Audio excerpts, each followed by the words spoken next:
Here we are again, back at home, comfort of our own home, the comfort of our pajamas. Why am I dressed like this? To prove to you that we can get better at our game in our own home. We can develop the skills we need at home. We don't necessarily have the time to go to the bowling center, and sometimes we just don't want the distractions of being in the bowling center.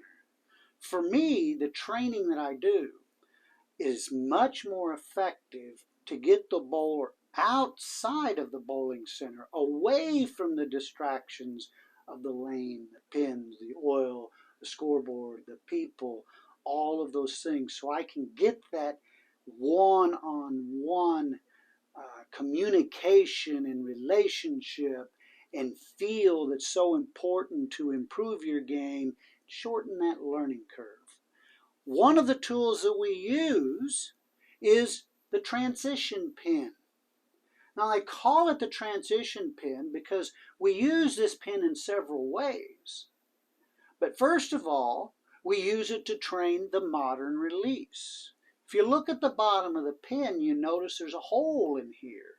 Well, that hole is going to allow you to put your size thumb with the thumb insert that you have that you can put inside of here so it fits your thumb.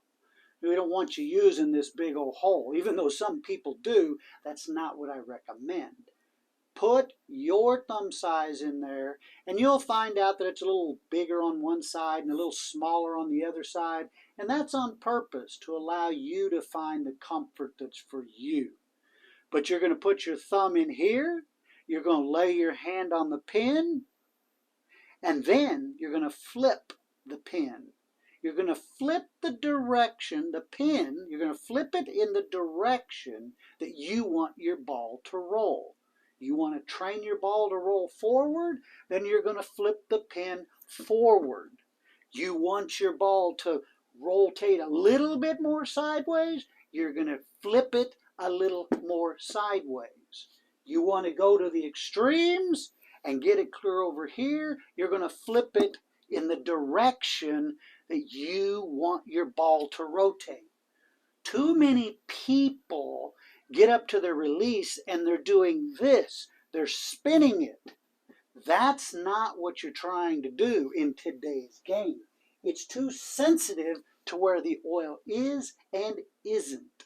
It's not that you can't roll the ball down the lane that way, and it's not that you won't find an environment that it will match up on. But the problem is you're not going to be able to have the consistency from lane to lane, pattern to pattern, center to center, day to day, week to week, through all of the things that we have to deal with in the sport.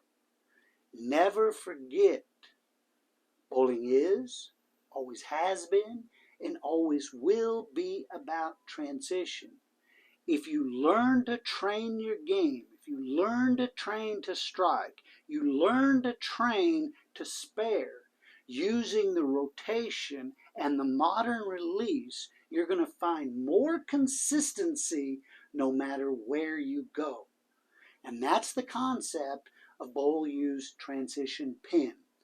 We also use this to help with the swing. At the top of your swing, every bowler swing goes rearward to a maximum height, whether it's lower or higher, and then it stops and comes back. That moment right in here, from the rearward motion to the forward motion, that movement right up in here is called swing transition. Very important in your ability to get your hand in the position you want it to be. If you rush that swing transition, the natural effect is going to have your wrist break back and a weaker roll. But if you allow that transition, give it enough time to where it will stop, the weight of the ball will change direction and start to come down, then you can get your hand to any position you want, and then it's just a matter of whether you have the speed and acceleration to keep up with the ball.